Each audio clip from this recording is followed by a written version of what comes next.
tous, nous continuons notre parcours sur l'Évangile selon saint Marc. Nous en faisons la lecture et les commentaires.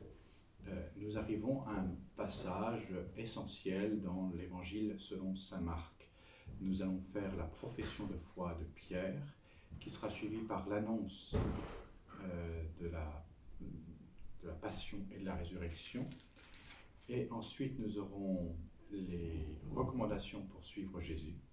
Et nous arrivons au sommet, un des sommets de l'Évangile, car c'est sur le mont Tabor, c'est le mont de la transfiguration.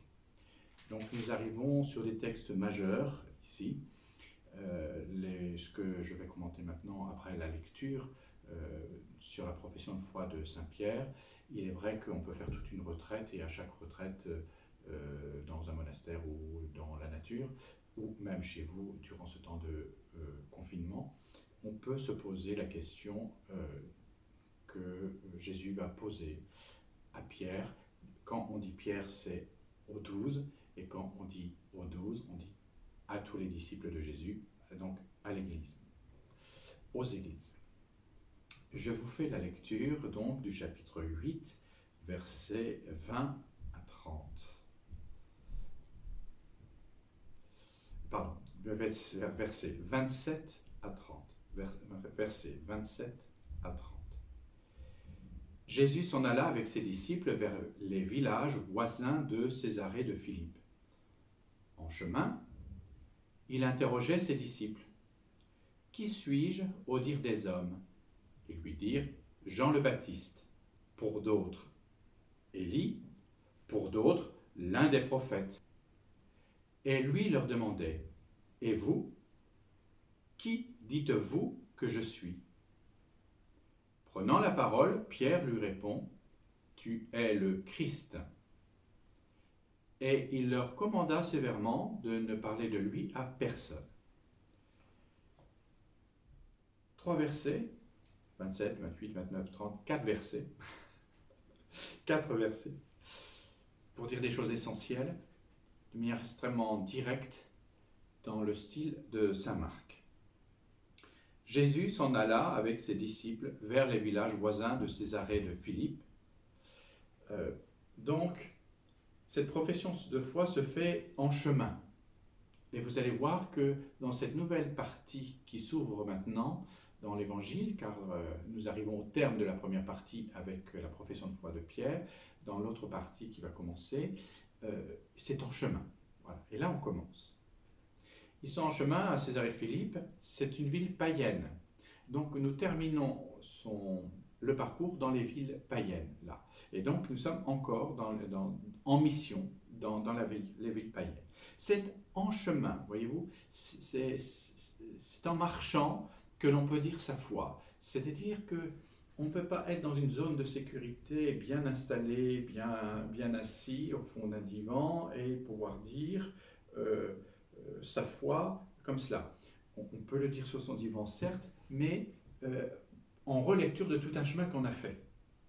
Et il faut, pour dire sa foi, être vraiment dans une étape de vie qui fait avancer, qui nous fait aller de l'avant. Et c'est en chemin, donc c'est sur la scène se situe ici sur la route, et il interroge ses disciples. « Qui suis-je au dire des hommes ?» Alors le verset 29, il lui dit Jean le Baptiste, pour d'autres Élie, pour d'autres l'un des prophètes. C'est exactement ce que nous avions déjà lu et déjà entendu chez Hérode, quand Hérode demandait, alors que Jésus commençait à être célèbre pour lui, tristement célèbre, parce que c'était dangereux, on avait dit, il y avait une certaine gravité chez Hérode, dans ses geôles, il y avait encore Jean le Baptiste, enfin il y avait, parce que quand ça se fait, c'est la période où on apprend que Jean-Baptiste a été exécuté et quand même on l'a décapité. Donc c'est à ce moment-là que l'on dit, et quand vous reportez au chapitre 6, versets 14 à 16, vous allez reprendre et vous allez comprendre tout de suite, on va le faire tout de suite, 6, 14, 16, Hérode et Jésus, le roi Hérode entendit parler de Jésus car son nom était devenu célèbre, on disait Jean le Baptiste est ressuscité des morts, et là on dit en 8:29 Jean le Baptiste. Pour d'autres disaient c'est Élie, c'est exactement ce qu'on dit. D'autres disaient c'est un prophète semblable à l'un des prophètes, c'est ce que l'on dit. Donc vous retrouvez ici, et Hérode va dire que c'est Jean le Baptiste parce qu'il ne se remet pas de son exécution. Et donc, ici nous reprenons ce qui a été annoncé déjà au chapitre 6. Qu'est-ce qu'on dit de toi? Eh bien, Seigneur, on dit de toi en ce moment que tu es le Jean-Baptiste ressuscité. Alors ici on dit Jean le Baptiste, pour d'autres Élie, pour d'autres un des prophètes. C'est ce que nous avions déjà entendu, hein, et c'est ce qui se dit. Et puis, il va leur poser la question de vérité.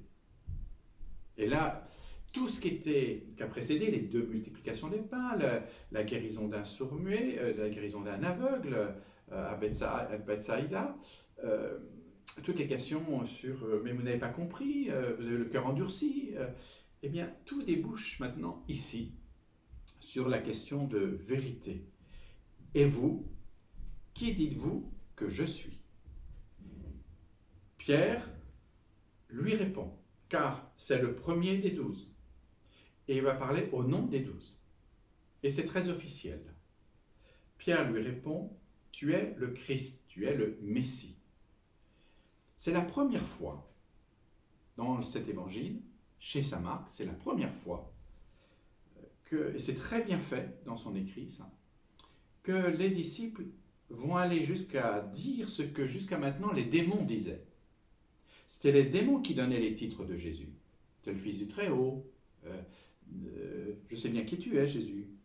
Et ils disaient les titres. Mais là, les disciples n'avaient jamais compris. Ils avaient toujours le cœur endurci, ils étaient sourds, ils étaient aveugles, ils étaient muets. Eh bien, aujourd'hui, ils ne sont plus aveugles, ils ne sont plus sourds, et ils se mettent à parler.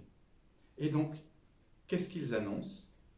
Ils annoncent que celui qui annonçait les prophéties, y compris Jean-Baptiste, eh bien, c'est le Messie qui a été annoncé par Jean-Baptiste. Et au temps de Marc, lorsque l'on dit que Jésus est le Messie, c'est exprimer la foi de la première Église en Jésus, il est le Messie. Je vous rappelle que le credo de Nicée-Constantinople, c'est 325, c'est au IVe siècle, c'est bien après. Mais là, dire à Jésus qu'il est le Messie, c'est quelque chose qui est énorme. Hein. C'est le roi Messie, le fils de David, c'est le Messie. Hein. On a vu que quand il avait guéri l'aveugle, au verset, je reviens à 26, Jésus le renvoya chez lui en disant « N'entre pas dans le village ». Donc il le renvoya surtout pour qu'il ne puisse pas en parler de ce qui vient de se passer. Et ici, nous avons la même recommandation, et il leur commanda même, hein, attention, c'est un ordre, il leur commanda sévèrement, vous voyez l'insistance, hein, de ne parler à lui à personne. Donc c'est quelque chose qui est très très important, ce silence. Il leur commande sévèrement de ne pas parler de lui. Mais le fait de dire de ne pas parler de lui à personne, de ne pas parler de lui, c'est donc qu'il reconnaît, qu'il confirme qu'il est bien le Christ. Ils disent, tu es le Christ, mais lui aussi le dit, pour la première fois, de parler de lui, de parler du Christ. Voilà. Et il ne faut pas le dire parce que, attention au contresens sur Dieu, et toute la partie qui va s'ouvrir maintenant va nous dire justement ce contresens que l'on fait et qui veut toujours corriger, et qu'il corrigera encore, et encore. Parce que ce n'est pas encore l'heure, ce n'est pas encore 15 heures sur la croix, ce n'est pas encore l'heure. Par contre, ici, c'est une vraie étape que vient de franchir le groupe des 12. La foi est née chez les 12. Ils se mettent à s'engager sur le chemin de la foi. Ils ont fait leur profession de foi, ils ont professé leur foi, ils ont proclamé que celui qui suivent, leur maître, leur rabbi, c'est le Messie d'Israël. Voilà. Et ils disent, c'est le Christ. Il y a vraiment une grande conversion. D'où maintenant le franchissement de la deuxième partie de l'Évangile. La foi des 12, tu es le Christ. La première annonce de sa passion et sa résurrection va suivre immédiatement. Et comment il faut suivre Jésus. Donc Jésus va, là, vous allez sentir, passer à la vitesse supérieure. Vraiment. Là, on est dans autre chose. Et il va vraiment leur montrer qui il est et ce qu'il faut enseigner. Je franchis la lecture de l'annonce de la passion de la résurrection. Vous voyez, c'est Jésus s'en allait avec ses disciples, au verset 27, vers le village. En chemin, il les interrogeait.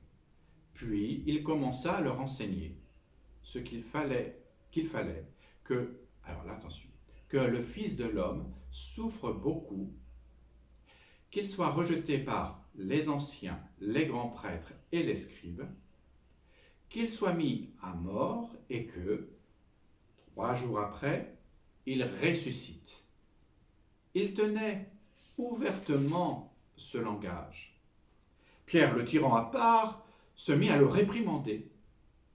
Mais lui, se retournant et voyant ses disciples, réprimanda Pierre et lui dit « Retire-toi, derrière moi, Satan, car tes vues ne sont pas celles de Dieu, mais celles des hommes. » Oh. Il y a 2 parties, vous avez vu, une plus calme, plus cool, et puis l'autre qui est hard, qui est vraiment très dure. Autant chez Pierre que chez Jésus.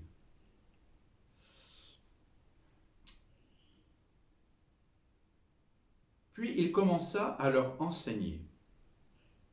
Quand je vous ai dit, vous avez vu qu'il y avait une première partie du chapitre 1, verset 1, jusqu'au chapitre 8, au moment où le Christ, où Pierre proclame que tu es le Christ, en fonction du premier verset 1, chapitre 1, commencement de l'évangile de Jésus-Christ, Fils de Dieu. Eh bien là, vous voyez, nous avons on avait commencement au début de l'évangile, et là, il commença. C'est un autre commencement. C'est là qu'on fait un parallèle. Puis il commença à leur enseigner. On est dans un début aussi. Donc c'est un enseignement qui va ouvrir toute une section que l'on va voir ensemble, maintenant du chapitre 8, verset 27, jusqu'au chapitre 10, verset 45. Vous allez voir, là, il y a un bel ensemble de textes majeurs et qui sonnent impeccablement ensemble. Et il leur enseigne quoi? Que le Fils de l'homme souffre beaucoup, qu'il soit rejeté par les anciens, les grands prêtres et les scribes. Qu'est-ce que c'est ça? Qu'est-ce que ça veut dire? Par les anciens, les grands prêtres, les scribes. Quelle information? Eh bien, ce sont les membres du Grand Sanhédrin. Le Sanhédrin, c'est un collège de 70 membres, plus celui qu'il préside, 71, donc 70 plus 1, et on y trouve des représentants de 3 grands ordres, de l'aristocratie laïque, ce qu'on appelle les anciens, les possédants, les aristocrates. Une autre partie, c'est les grandes familles sacerdotales, ce qu'on appelle les grands prêtres, qui sont vraiment lévites, qui sont vraiment... Les lévites, c'est les serviteurs. Là, c'est les grands prêtres, c'est la case des grands prêtres. Et puis les scribes, qui sont les interprètes de la loi pour lire les signes des temps, pour justement prévenir, avertir que est-ce que le Fils de l'homme va venir? Est-ce que le Messie est là? C'est eux qui doivent enquêter. Et le Sanhédrin est présidé par le grand prêtre en exercice, que l'on va voir, c'est Caïphe, le grand prêtre. Donc, quand il nous est dit par les anciens, c'est l'ensemble des aristocrates qui forment un ordre particulier. Les grands prêtres, c'est une autre caste qui donne un autre ordre, celui de la direction, c'est eux qui vont élire, c'est ceux-là qui élisent le grand prêtre, qui est le responsable de la nation juive, devant Pilate, on apprend ça, donc devant le gouverneur. Et les scribes, les interprètes, sont les savants, sont ceux qui les interprètent de la loi. Quand on dit la loi, attention, c'est de la Torah. C'est de l'alliance entre Dieu et les hommes. Hein. C'est ça dont il s'agit. Et il nous a dit qu'il soit mis à mort et que 3 jours après, il ressuscite. Les 3 jours après, 3 jours, retenez bien ça, parce que dans la section de 8,27 à 10,45, vous allez l'entendre tout le temps, les 3 jours. C'est celui dont on parle déjà, que l'on parle déjà précédemment, les 3 jours. Hein. On avait vu déjà que je vous avais déjà fait un commentaire pour les 3 jours. Donc, les 3 jours, c'est la Pâque. Et les 3 jours, il ressuscite. Voilà. C'est la Pâque. Donc, ici, dans ce petit verset 27, nous découvrons une annonce extraordinaire du dessein de Dieu, du plan de Dieu.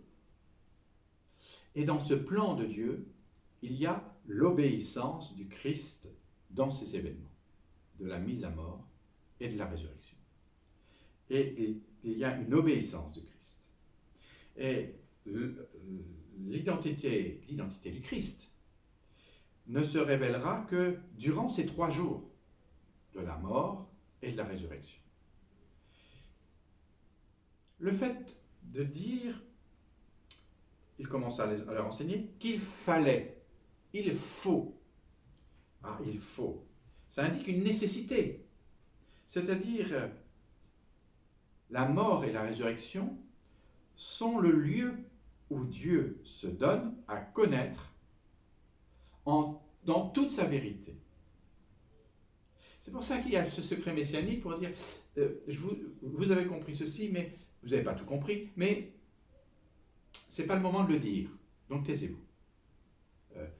Avec ce que vous avez, vous n'avez pas tous les éléments de la compréhension, taisez-vous. Chez Saint-Marc, il y a toujours le pied sur le frein. Attention, c'est bien ça, mais attendez. Il y a encore plus. Autrement dit, ce qu'on est en train de voir là, dans ce verset si important, c'est que ce n'est plus dans la tempête, dans les tremblements de terre, dans le feu, que Élie cherchait Dieu. Non, c'est maintenant dans la brise légère du dernier souffle de Jésus sur la croix que Dieu désormais se donne à voir ce corps offert sur la croix et qui échappe à la claire vision parce qu'au moment où on comprend, où l'on voit, on saisit, il nous échappe, il meurt. Il y a quelque chose de très très puissant. Hein. Il tenait ouvertement ce langage, donc il disait ça à tous, mais là ça ne va plus parce que Pierre, là, n'est absolument pas d'accord. Pierre, le tirant à part, se mit à le réprimander. Pierre ose. Là, il a du cran. Hein. Là, c'est l'homme qui lui dit attends, là, calme-toi. Là. Il a là une vraie difficulté, Pierre, d'associer tu es le Christ, donc le Messie. Il a du mal à associer ça avec les perspectives de la passion, de la mort, donc des finitudes humaines. C'est pourquoi il a besoin de parler à Jésus, il ne comprend plus. Il a besoin de se mettre à l'écart avec Jésus pour s'expliquer. Évidemment, parce que dans l'Ancien Testament, je corrige toujours, hein, c'est dans la Bible, la Bible qui est là, que le Nouveau Testament permet de comprendre. Dans cette Bible, le Messie, le Fils de l'homme, qu'on voit chez Daniel, n'est pas lié à la mort, n'est pas lié à la mise à mort, il n'est pas lié à la croix, il est lié à la gloire, à la restauration, au rétablissement d'Israël. Et il n'est pas lié à cette souffrance. Alors les disciples, dans leur culture, dans tout leur enseignement qu'ils ont reçu, ils n'ont pas reçu ce renseignement. Donc là, ils vont se confronter dans cette section-là tout le temps à je comprends pas, quoi. Et pourquoi je comprends pas? Parce que moi, j'attends le roi Messie, quoi. C'est le fils de David, c'est la lignée royale. Donc c'est un roi Messie. Et c'est le Messie en plus, l'envoyé de Dieu.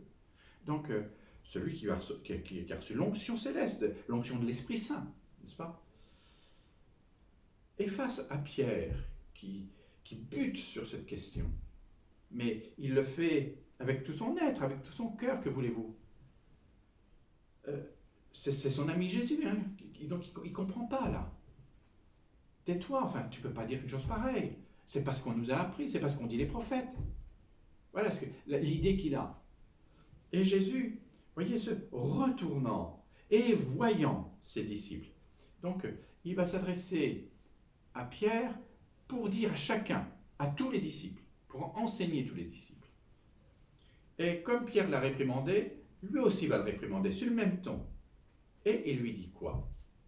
Dégage. Retire-toi. Et quelque chose tout de suite après, derrière moi. Retire-toi derrière moi. Sois mon disciple. Le disciple, c'est celui qui est derrière qui suit le maître. Donc, retire-toi derrière moi, mais Satan.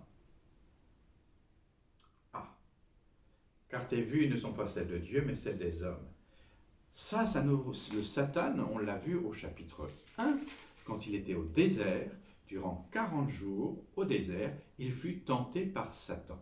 Et on avait dit au chapitre 1, on ne sait pas ce qui s'est passé. Ici, chez Marc, on ne dit rien, mais on le dit plus tard. On le dit déjà avant, et ici, on voit une tentation. La tentation, c'est la désobéissance au plan de Dieu. Derrière moi, Satan, ça veut dire que tout ce qui s'oppose à la passion de Jésus, on endosse, et Pierre le premier, le rôle de Satan qui va tenter de détourner Jésus de l'obéissance à Dieu. Et là, il quitte sa place de disciple, Pierre. Et Jésus le ramène à sa place en disant, tu dois marcher derrière moi, Satan. Et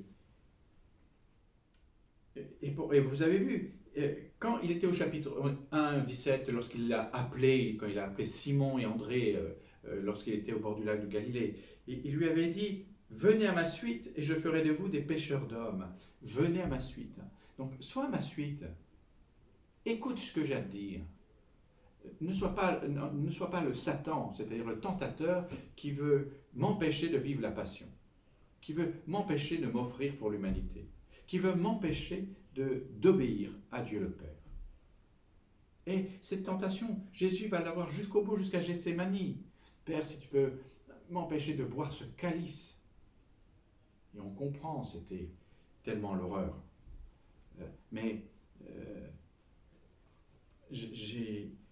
Pierre peut pas. Et là, il va falloir qu'il chemine avec toute son équipe des 12. Toute cette équipe des 12 va devoir cheminer parce qu'ils ne peuvent pas comprendre. C'est pour ça que ils sont dans la vue des hommes, ils ne sont pas dans la vue de Dieu. Et on va voir qu'il va y avoir, tiens, je vous ai dit 3 jours, il va y avoir 3 annonces. 3 annonces qui auront toutes des conséquences. Pierre, là, et ensuite il y aura qui est le plus grand, puis il y aura ensuite Jacques et Jean qui veulent siéger l'un à droite, l'autre à gauche, enfin, qui veulent prendre une place autour de Jésus de manière éminente.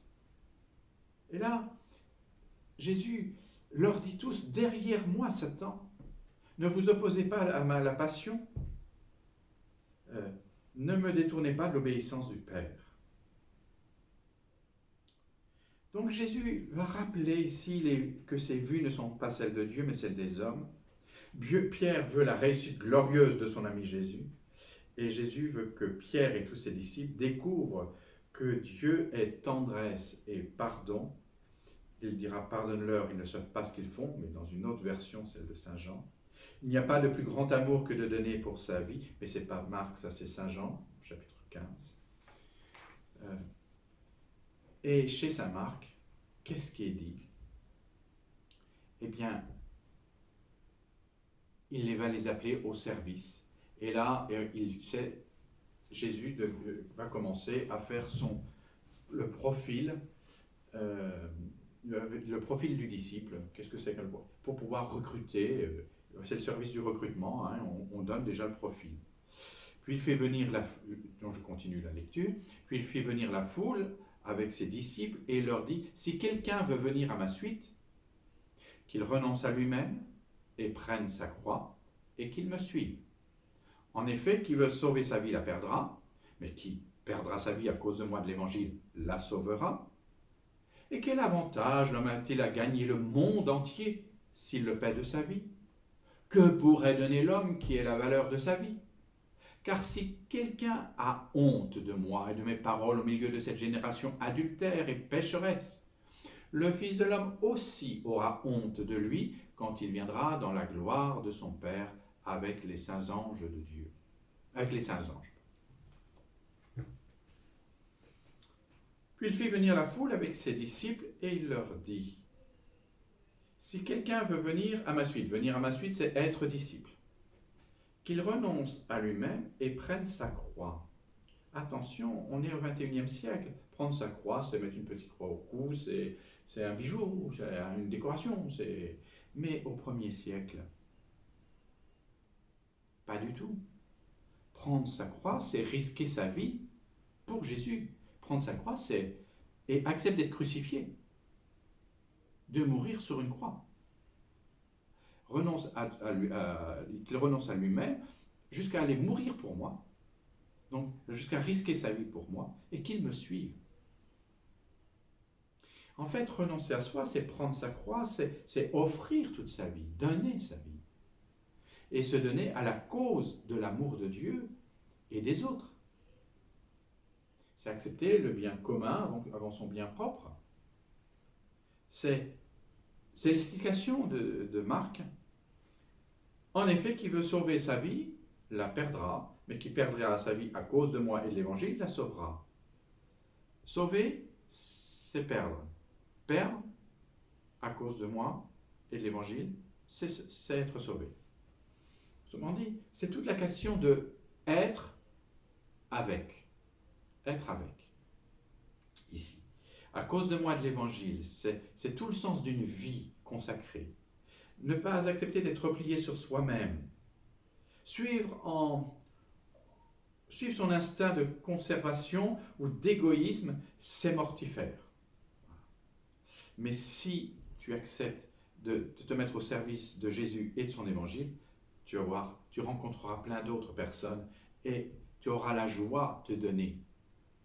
Cette joie intérieure qui est une joie spirituelle, et que tu vives des difficultés ou des joies ou des facilités, que même dans la difficulté, même dans l'épreuve, la joie perdure, la joie spirituelle. L'évangile, c'est la mission de dire. Un disciple, c'est celui qui dit le règne de Dieu, la nouveauté de Jésus, pour lui, dans une vie. Voilà. Donc, la première question, c'est sauver et perdre, c'est être avec. La deuxième, c'est l'avoir. Et quel avantage l'homme a-t-il à gagner le monde entier s'il le paye de sa vie? Que pourrait donner l'homme qui est la valeur de sa vie? La valeur, comme prix d'achat, hein, pour recouvrer sa vie. Ma vie vaut combien? Hein? Rechercher les richesses et la célébrité. Rechercher les richesses pour soi, c'est vain. Mais chercher les richesses du cœur, là, ce sera différent. Quel avantage a-t-il l'homme à gagner le monde entier s'il le paye de sa vie, si ça ne sert à rien? Si tu as énormément, tu crois que cela va te donner la raison d'être, tu combattras, oui. Est-ce que tu feras le bien avec? Si c'est la fin dernière, c'est pour te gratifier toi. Non, puisque ton toit va aller dans le trou comme tout le monde. Car si quelqu'un a honte de moi et de mes paroles au milieu de cette génération adulte et pécheresse, le Fils de l'homme aussi aura honte de lui quand il viendra dans la gloire de son Père avec les saints anges. C'est donc la conséquence du rejet de la vérité, ça. Si tu as honte de moi, j'aurai honte de toi. Mais dans l'évangile de Marc, attention, c'est la première fois qu'on change de niveau de littérature. C'est la première ouverture vers la gloire céleste, quand il viendra dans la gloire de son Père avec les saints anges. Alors, quand il viendra le jour de la résurrection à Jérusalem, quand il viendra dans la gloire au jour du jugement dernier, à la fin des temps, est-ce que la résurrection ne serait pas le début déjà de la fin des temps? Déjà là, pas encore? Toute la question de quand il viendra, mais quand il viendra, c'est quand? Le matin de Pâques? Peut-être. Le jour du jugement? Certainement. Mais on arrive là déjà à évoluer dans le discours. On n'avait jamais été à ce niveau-là dans le discours. Là, on commence à tourner vers la gloire de Dieu. C'est pourquoi nous allons découvrir un sommet. On est prêt à monter au mont Horeb, là, vous voyez. On est bon pour comprendre la transfiguration.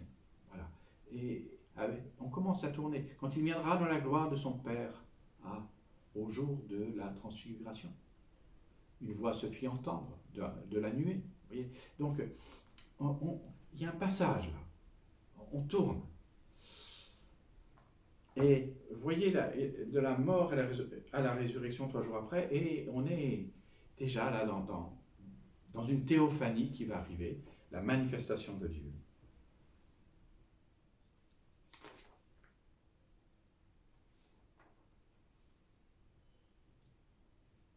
Il y a un verset 1 au chapitre 9 qui est assez étonnant. Et il leur disait, « En vérité, je vous le déclare, parmi ceux qui sont ici, certains ne mourront pas avant de voir le règne de Dieu venu avec puissance. » Ne mourront pas. Ça corrige un peu l'annonce du martyr, prompt à croire. Prompt à croire jusqu'au lieu de l'exécution, c'est ça que ça veut dire. Donc, le fait de dire que tout le monde ne sera pas martyr, ne mourront pas avant de voir le règne de Dieu. Voir le règne de Dieu venir avec puissance. Là encore, on se pose la question. Est-ce que c'est le jugement dernier? Et est-ce que c'était la croyance des premiers chrétiens qui arrêtaient même de travailler après la résurrection, quand on attendait l'avenir, il avait dit qu'il reviendrait, alors il y a des gens qui arrêtaient de travailler, parce qu'il va arriver demain, après-demain, ou dimanche, enfin, c'est fini, enfin, les temps c'est les temps derniers, c'est fini. Donc le Seigneur va venir dans sa gloire, venir nous rechercher, on pourrait être comme lui. Et Saint Paul donnera du poing sur la table pour dire, non, reprenez le travail. N'allez pas dans l'oisiveté en attendant le jour dernier. Il va venir, mais ce n'est pas encore le temps. Et où est-ce que c'est simplement annoncer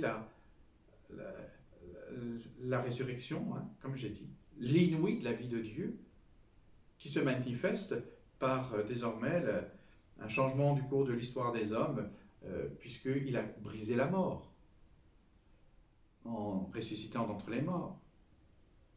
Ou est-ce que c'est tout simplement un passage qui nous fait faire pour monter la montagne de la transfiguration, où il va manifester sa gloire, et là, ils ne mourront pas sans avoir vu sa gloire. Alors voyons voir la transfiguration. Ça, c'est un texte éminent, c'est important. 6 jours après, je le lis. 6 jours après, Jésus prend avec lui Pierre, Jacques et Jean, et les emmène seuls à l'écart sur une haute montagne. Il fut transfiguré devant eux, et ses vêtements devinrent éblouissants, si blancs qu'aucun foulon sur terre ne saurait blanchir ainsi. Élie leur apparut avec Moïse. Il s'entretenait avec Jésus. Intervenant, Pierre dit à Jésus, « Rabbi, il est bon que nous soyons ici.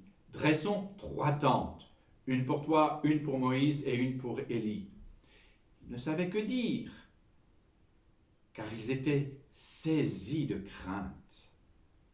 Une nuée vint les recouvrir. Il y eut une voix venant de la nuée, « Celui-ci est mon fils bien-aimé, écoutez-le. » Aussitôt, regardant autour d'eux, ils ne virent plus personne d'autre que Jésus, seul avec eux. Comme ils descendaient de la montagne, il leur recommanda de ne raconter à personne ce qu'ils avaient vu, jusqu'à ce que le Fils de l'homme ressuscite d'entre les morts. Ils observèrent cet ordre, tout en se demandant entre eux ce qu'il entendait par ressuscité d'entre les morts. J'avance. Et il leur disait, 6 jours après, Jésus prend avec lui Pierre, Jacques et Jean et les emmène seuls à l'écart sur une haute montagne. 6 jours après, 6. Eh bien, 6, c'est le nombre nécessaire à la préparation d'une manifestation divine. En Exode 24, des versets 15 à 16 que je vous cite maintenant, Exode 24, Moïse attend 6 jours au Sinaï avant de recevoir la loi de Dieu. Moïse monta sur la montagne, alors la nuée couvrit la montagne, la gloire de Dieu demeura sur la montagne du Sinaï, et la nuée la couvrit pendant 6 jours. Il appela Moïse le 7e jour du milieu de la nuée, et donc vous avez donc les 6 jours, 6 jours après, qui nous renvoient évidemment à l'Exode 24. Mais on verra qu'il y a peut-être autre chose au niveau archéologique. Et on voit qu'il y a 3 disciples, Pierre, Jacques et Jean, qui seront présents à la résurrection aussi, qui étaient présents à la résurrection de la fille de Jaïros, et ils seront également présents à la transfiguration, ils y sont, et à Gethsémani, Pierre, Jacques et Jean, le trio. Ils vont sur une haute montagne, qui est le lieu classique des manifestations divines. Élie à l'Horeb, il est sur une haute montagne. Moïse reçoit la loi sur une haute montagne. Et il fut transfiguré sur une haute montagne. Donc, il fut transfiguré devant eux et ses vêtements devinrent éblouissants, si blancs qu'aucun foulon sur terre ne saurait blanchir ainsi. Transfiguré, littéralement métamorphosé. Voilà. Si vous prenez le verbe grec, littéralement ça veut dire métamorphosé. On a mis transfiguré pour mieux comprendre. Ce changement imperceptible chez Marc à la hauteur des vêtements. Comme dans les apocalypses juives, ces vêtements resplendissants sont des signes de la gloire céleste accordés aux élus qui deviennent pareils aux anges, le vêtement blanc. Apocalypse chapitre 3 verset 4. La transfiguration, c'est l'annonce de la résurrection glorieuse du Christ. Là, c'est une annonce de sa gloire. Cette gloire ne vient pas des hommes, mais elle vient de Dieu. Parce qu'il n'y a aucun foulon humain sur la terre des hommes qui ne peut donner une blancheur à ses vêtements aussi marquée. C'est le corps du Christ qui retrouve l'éclat originel de l'homme avant la chute d'Adam. La gloire vient de Jésus qui manifeste ce qu'il sera après sa résurrection. C'est comme s'il était déjà dans son corps glorieux. Et il devra passer par la montagne. Ici, c'est le Golgotha, la résurrection, montagne de résurrection, jusqu'à la montagne du Golgotha, pour faire advenir la gloire de Dieu dans la résurrection. Élie leur apparut avec Moïse, il s'entretenait avec Jésus. Alors, Élie, c'est tout le livre des prophètes. C'est l'emblème même des prophètes. Moïse, c'est toute la Torah, c'est toute la loi. C'est tout l'emblème de la loi. Et ils s'entretenaient. Donc la loi, et chez Marc, regardez, le premier qui est cité, c'est Élie, les prophètes, et ensuite la loi. C'est en remontant. C'est pas chronologique. C'est d'abord les prophètes et qui commentent la loi. Il y a peut-être ici de dit, et on le verra par la suite, dans la suite du texte, que Élie est en premier parce que c'est la figure de Jean-Baptiste, qui est le nouvel Élie, et qui est le précurseur, qui prévient de la venue de Jésus, qui sera la nouvelle loi. Et on le comprendra dans la section du chapitre 9 qui suit jusqu'après. Et donc, ici, Élie et Moïse sont présents. Et puis on va avoir un renversement au moment des tentes.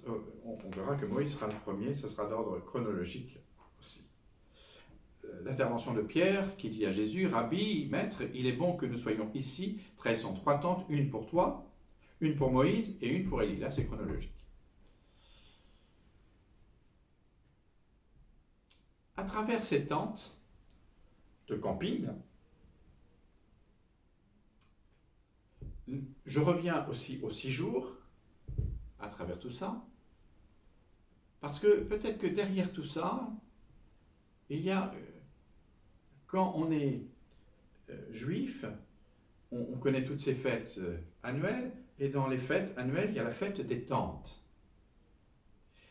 Et on a ça, l'institution de ça, dans l'Exode chapitre 33, versets 7 à 9, et la fête des tentes est toujours vécue de nos jours par le peuple juif. Moïse prenait la tente, la déployait à bonne distance, et l'appelait tente de la rencontre.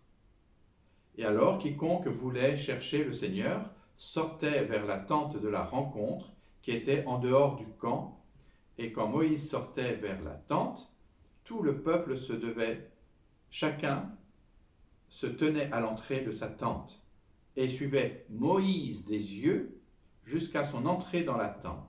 Et quand Moïse était entré dans la tente, la colonne de nuée descendait, se tenait à l'entrée de la tente et parlait avec Moïse. Donc la tente de la rencontre, c'est la tente de la nuée de la présence de Dieu. La tente. Moi, je vais vous rappeler quelque chose. En latin, la petite tente se dit tabernaculum. Et dans chaque église où l'on consacre régulièrement le pain de vie, on le met au tabernacle. Et le tabernacle a toujours un voile. C'est le voile de la tente. Dresser 3 tentes, cela évoque évidemment cette fête juive, la fête des tentes. C'est pour ça qu'il y a une fête qui dure 6 jours et qui permet de 6 jours avant la fête des expiations. Eh bien, nous allons arrêter là parce que je crois qu'il y a 45 minutes et on va faire des sections de 45 minutes pour que ça soit plus digérable au niveau de l'audition. Eh bien, à demain et merci de votre écoute.